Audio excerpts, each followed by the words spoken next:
Good evening and welcome to Global Lens on Apna Watan TV. I'm Saadia Afzaal. They don't look like much. No sharp lines, no high-tech glamour, no James Bond kind of aesthetic. In fact, they look a bit crude, almost like oversized model airplanes from a dusty workshop. But these flying machines, often costing less than $50,000 each, have thrown a wrench into the world's most sophisticated defense systems. They are cheap, expendable, and redefining modern warfare.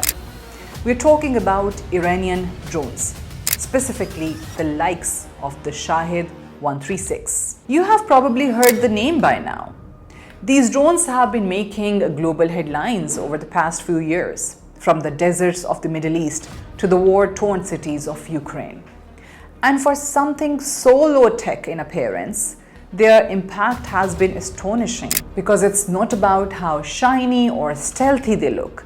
It's about the way they are used, the economics behind them, and the way they have outmaneuvered the expectations of even the most well-equipped military powers. To understand how this happened, let's go back a few years. Iran, long isolated by sanctions and locked in a constant state of tensions with the West, had a choice. It couldn't keep up with America or NATO in building fleets of high-end fighter jets or stealth bombers. It couldn't compete in satellite technology or aircraft carriers. But it could do something else. It could go small, cheap, and creative. So while the US spent millions perfecting top-of-the-line drones like the Reaper and the Global Hawk, Iran focused on producing small, disposable UAVs, unmanned aerial vehicles. They don't need to be perfect. They just need to get the job done. The result? A fleet of loitering munitions, sometimes called kamikaze drones, which don't come back after they have launched. They're designed to crash into the targets and explode.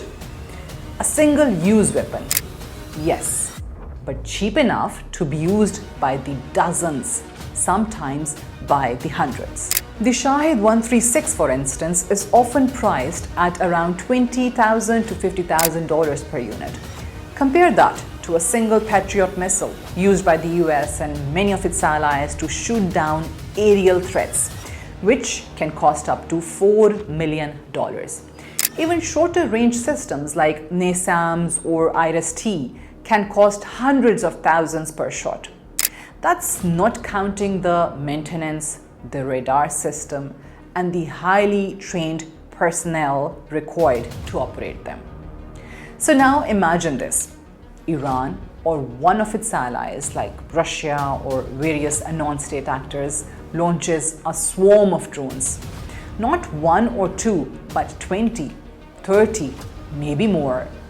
Even if most of them are intercepted, the cost of defense is astronomical. And if just a few make it through, that's enough to knock out a power station, damage an airport, or strike a military barracks. The math becomes a nightmare. The attacker spends maybe $1 million to launch a coordinated drone attack. The defender might spend 5 or 10 times that just to stop it. That kind of economic imbalance is what makes these drones so strategically powerful. Nowhere has this become clearer than in Ukraine.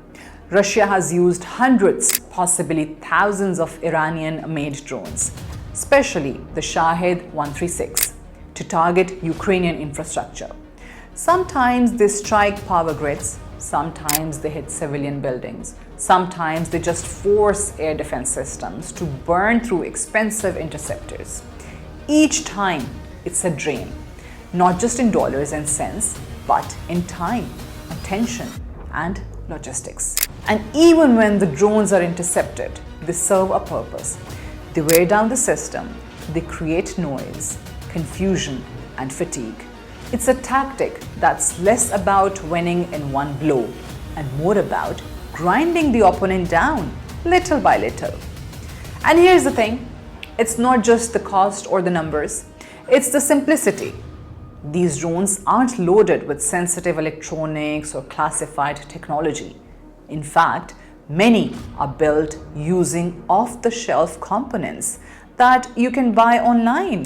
Iran has learned to work with what it can get, often reverse engineering parts or building them domestically. The result is a supply chain that's not only harder to track, but also harder to disrupt. You can't just cut off a few high-tech components and expect the whole system to collapse. These drones are like AK-47s of the sky, rugged, simple, and good enough to do the job. Western militaries, on the other hand, have become reliant on systems that are complex, expensive, and slow to adapt. It takes years to develop new air defense platforms, and they come with huge bureaucratic and legal hurdles. Procurement systems are slow, budget approvals take time, and everything from training to deployment is governed by strict regulations, ethics, and politics. In contrast, Iran can build and export drones with little oversight. The factories don't need to meet NATO standards, the designs don't need to be elegant, they just need to fly and hit. This has also made Iran one of the world's most prolific exporters of drone technology. Its drones are now in the hands of Russia, Hezbollah, the Houthis in Yemen, and other regional actors. And that's creating a new kind of drone warfare, one where the battlefield is everywhere. Oil tankers in the Persian Gulf, Israeli border towns, US bases in Iraq, Ukrainian cities, any place within reach of a drone becomes a potential target. And make no mistake, these drones are not invincible. They are relatively slow. They make noise. They can be jammed or shot down if the defenses are in place. But they exploit gaps. Places where the defenses are thin or where the cost of defending is just too high. They are especially effective in overwhelming systems that were not designed to deal with dozens of small, fast-moving threats all at once. This is a shift that many defense experts are now calling a paradigm shift in military strategy. It's no longer about who has the biggest weapons, but about who can disrupt and drain the enemy the most efficiently. Drones have become the perfect tools for that kind of war. They are psychological weapons as much as they are physical ones. They force cities into blackout mode.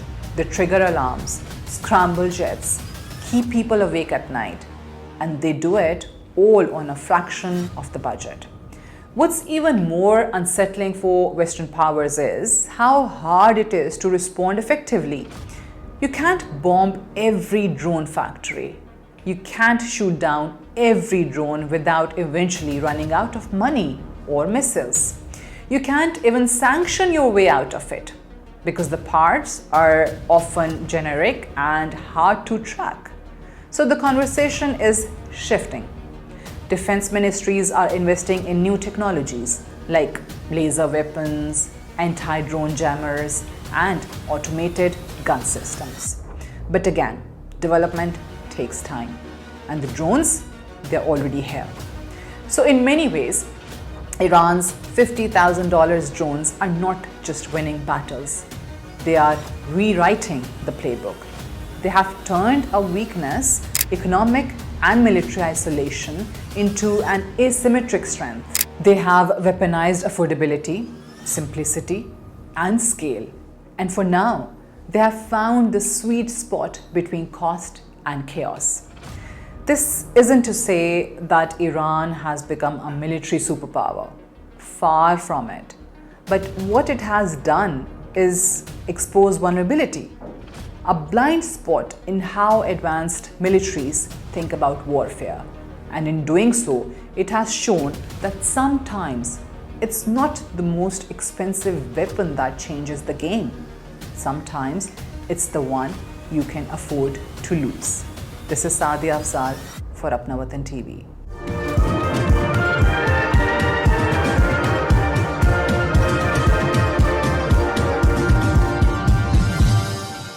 watching Apna Watan.